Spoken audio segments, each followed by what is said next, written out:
I am not really a big football fan. In fact, if I'm totally honest, I'm not really a football fan at all. That wasn't always the case. I mean, growing up here in Scotland, football was unavoidable. It's very easily the biggest sport here, so when I was young, I was obsessed with it because everyone was. As I grew up though, I fell away from it, finding other sports that I gelled with more. But that culture of football, when you live in a country that cares about it so much collectively, never really leaves you. Just like when I was a kid, it's still unavoidable. It's not that big a deal if the Scottish national team is playing in the final stage of any other sporting event, but if Scotland is playing any round of any football tournament, it is what everyone is focusing on. Thankfully for me, video games and football have been inextricably linked since the beginning. FIFA games, now known as EA Sports FC and then whatever year you're buying it in, are some of the best-selling video games every single year. Some of my fondest early gaming memories are playing Pro Evolution Soccer with my big cousin and my big brother. I remember playing FIFA Street and discounted FIFA games with my best friend when he'd visit growing up, and neither of us really liked football very much. Even as someone who isn't a football fan, I think there is something universally approachable about football video games. Especially today, there are loads of football games out there to play. The developers of Sifu are working on Rematch. There's Goals, an upcoming free-to-play game that's trying to feel like a more authentic football gameplay experience than what EA puts out year to year. There's Rocket League, which is football with cars. And of course, there's things like Football Manager. So with a market that filled to the brim with options already, what I really didn't expect to see this year was a slice-of-life narrative adventure about football culture in Ecuador.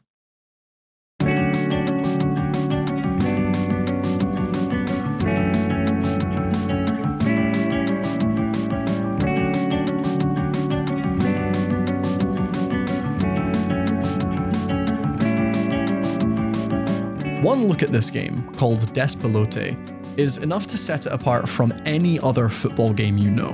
And that tracks, because outside of looking at the career modes in FIFA games, you'll probably struggle to find another one that has a narrative. Except maybe Captain Tsubasa, which honestly kind of looks like it slaps. You're probably peering at the footage of Despelote and squinting at the screen. It's abstract, it's almost uncomfortable to look at and see in motion, and it's really difficult to make out any details of the environments. If you feel that way, don't worry, it's supposed to evoke that reaction from you. Despelote is a game about Ecuador in 2002. For context, in 1999, Ecuador experienced an economic disaster after a period of political instability saw 4 different presidents take control of the country in just 8 years. This disaster was exacerbated by hyperinflation, the adoption of the US dollar, and widespread corruption and crime. It was a country in ruins in many ways, and in this game we play as Julian, a young boy who's just trying to enjoy his childhood amidst all that turmoil. Turns out that Julian is actually the lead designer and one of the programmers of this game, so in a lot of ways, Despelote is an autobiographical look at this segment of his young life. The art style reminds me of one of my other favourite indie games, Sable. Not because it looks similar at all, but because its unique visuals aren't just a quirky game trying to look artsy and a bit different. This is a game that uses its art style to echo the narrative that it's telling. You explore this world through the eyes of a young boy who is football mad. You don't care or even understand the political and financial ruin your home country is in. You just want to kick a ball around with friends. You just want to support your national team that's trying to qualify for its first World Cup, and when you can't do either of those things, you just want to play football video games. Everything in the game to do with football or anything that might grab the interest of a small child is hand-drawn, it's illustrated, it's animated and has a playful personality to it. Everything else is a 3D scanned, low poly, dot textured mess that you, like Julian, will probably ignore at all costs. There's a really interesting mix of 2D and 3D textures in this game. Environments have depth to them so that you can walk around a space in first person, but everything Julian can interact with is two-dimensional, even the people. But any football that you can find and kick around is the only hand-drawn thing that, from this young boy's perspective, is three-dimensional. It's the perfect way of conveying your character's tunnel vision, his football obsession. It's like nothing else even matters to him. This version of Ecuador takes on the form of a hazy memory, which, for Julian the developer looking back and trying to remember it all, it is. But it also reflects the utter mess that Ecuador was in during this time. Colours are washed out, life looks drained from this place, and there aren't any fine details to appreciate. If this entire art style doesn't add up into a beautiful depiction of what nostalgia is, I don't know what does. But why remember it at all? Well, as awful as this segment of Ecuador's history was, there was hope. As I mentioned, the national football team had a real chance to qualify for the World Cup for the first time ever. And just like it is here in Scotland, that is a collective experience for people to be excited about. Their team is the underdog, and that fills the air with possibility. Could success for a sports team really make things better for the country? Who knows? But at least there's something for people to celebrate. Despelote tells an episodic story of what that qualification process was. Match by nail-biting match. Running around as a young boy, you're always left to your own devices while these fixtures play out. You can run around and cause mischief, you can find something or someone to play football with, you can interact with strangers. Mostly though, you'll probably want to watch the football matches through the window of your local TV shop. I think this game does an incredible job of letting you play from the perspective of a child, even when you're playing a football video game. The world you're inhabiting doesn't pause for you. Your little sister, your parents, other people will all talk over the game, sometimes bobbing their heads in front of the screen. But since you as a player can only focus on one thing at a time, you'll often miss what these characters are saying to you because you're concentrating on the game, which may or may not upset the people around you. When your mum then turns off the TV because you're ignoring her while she's talking to you, you'll probably have the same outraged reaction that I did while playing. It helps too that time as a concept is completely askew in Despelote. Each time you're left to your own devices, you'll be given a curfew. Be back here at 6 PM. Don't move a muscle. I'll be back to pick you up at 4 PM.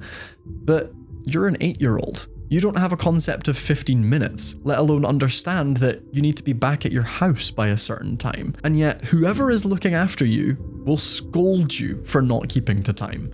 You'll watch a chunk of the football match through the window and think, oh, great, I have enough time to go away and do something else, then come back and check the score again before heading home. But 1 or 2 distractions later, you'll look down at your watch and see that all of a sudden, you are 20 minutes late already. It's a really intelligent way of making you feel like a little kid in a world that they just don't fully understand yet. Like any young boy would, you also daydream constantly in Despelote. Mostly, it's about football. Sometimes you actually dream, and other times you live out later memories from Julian's adolescence that show where his love of football took him.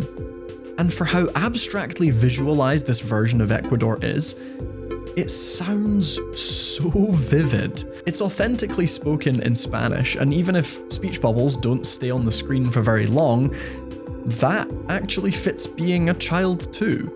It's not like an 8-year-old, even if they were a native Spanish speaker, would be able to keep up with a conversation between 2 adults. The noise of the park bustles. You can feel the joy and the excitement in the air whenever there's a qualification match happening. Soft electric guitar melodies relax you, making you feel oddly safe in a place that historically was deeply affected by crime. Friends kick a ball around and the deep thud of each pass sounds like it's happening right in front of you. Old men yell at you for scaring away the birds that they're feeding. A young woman breathes heavily as she rests from her intense cycle around the park. These people all sound as though they're as real as you or me, and this game's use of sound is surprisingly effective at bringing a piece of real-world history back to life. It should be no surprise at all, then, that the sounds from the real park the game depicts were recorded and used for the game. Real children were used to record Julian and his friends' voice lines. The developers' real parents even provided their voices for their respective characters. Despite all this true-to-life sound, though, this depiction of Ecuador is probably a little bit too rose-tinted for the actual situation at the time. The entire game is about how football and the culture surrounding it lifted this nation's spirits, but as you play, you might start to wonder how much nostalgia is really playing into things. Is Julian a reliable narrator in all of this if he was actually too young to remember all the details? Does he even remember what Ecuador was like if he was too young to understand what was going on? I started this video off by saying that I'm not really a football fan, and that's true. I don't even manage to get that many hours out of football video games these days, partly because I'm awful at FIFA games. But Despelote had my attention from the very first virtual kickoff. Its way of presenting a person's nostalgia, formative memories, and childhood as a whole is probably the best of any game that I've played. This slice of life adventure has been so lovingly crafted that I'm sure anyone from Ecuador is truly proud of it. Few video games give Spanish-speaking countries any representation, and from the comments and reviews around this game, I can tell that it's gone a really long way here. As someone not from those countries, it felt really unique to visit this highly stylized version of Ecuador and come away feeling like I'd gained a sense of its culture. The way this game conveys society's ability to find collective hope in something as trivial as kicking a ball around is really heartwarming. And it goes to show why culture and sport are so important to begin with. Hey, thank you so much for watching this far. I hope you enjoyed the video, and I hope that you enjoy Despelote if you do try it for yourself. This game does a great job of letting you experience someone else's earliest gaming memories, so I'd love to hear about yours. Head down to the comments and tell me what gaming moments from your early life make you nostalgic. If you enjoyed this, hitting the like button will help YouTube show it to other people, and if you want to see more videos like this, hit the subscribe button and the bell icon so that you never miss an upload. The link to join my Discord is down in the description. I actually posted some updates of my progress making this video in there, so if you want to keep up with what I'm working on, come on in and join. Thank you again so much for watching, and tune in next time.